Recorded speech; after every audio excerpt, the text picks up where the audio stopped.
فراز ایک ذہین اور سنجیدہ طبیعت کا لڑکا تھا جو شہر میں رہتا تھا۔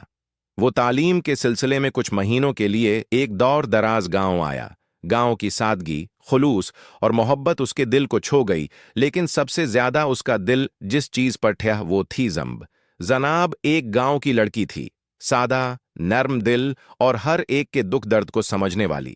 وہ جب فراز سے ملی تو اس کی باتوں اور تہذیب سے بہت متاثر ہوئی۔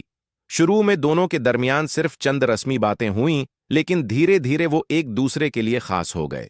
چاندنی راتیں، دریا کے کنارے بیٹھے خوابوں کی باتیں اور خاموش نظروں کی گفتگو، دونوں ایک دوسرے سے سچی محبت کرنے لگے۔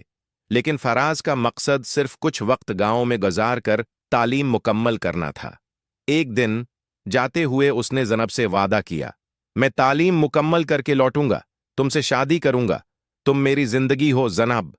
زناب نے اس کی باتوں پر یقین کر لیا اور اسے دل دے دیا۔ وہ ہر دن اس کی واپسی کے خواب بنتی رہی۔ مہینے سالوں میں بدل گئے۔ ایک دن گاؤں میں خبر آئی کہ فراز واپس آ رہا ہے، مگر اکیلا نہیں، اپنی بیوی کے ساتھ۔ زناب کی دنیا جیسے رک گئی ہو۔ دل میں ہلکی سی امید تھی کہ شاید یہ خبر جھوٹی ہو، مگر وہ سچ تھی۔ فراز کی شادی ہو چکی تھی اور اس نے شہر میں ہی ایک اور لڑکی سے محبت کر کے شادی کر لی تھی۔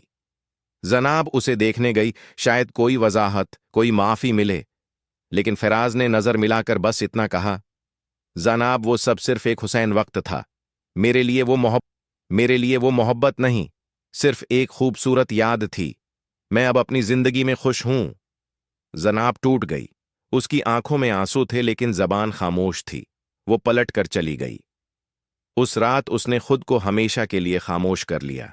اگلی صبح وہ دریا کے کنارے مردہ پائی گئی، اپنے وعدے، اپنی محبت اور اپنی سادگی کے ساتھ اس نے ہمیشہ کے لیے الوداع کہہ دیا۔ آج بھی اس دریا کے کنارے وہ جگہ خاموش ہے، لیکن ہوا میں اس کی آخری پکار گونجتی ہے۔ محبت کھیل نہیں ہوتی۔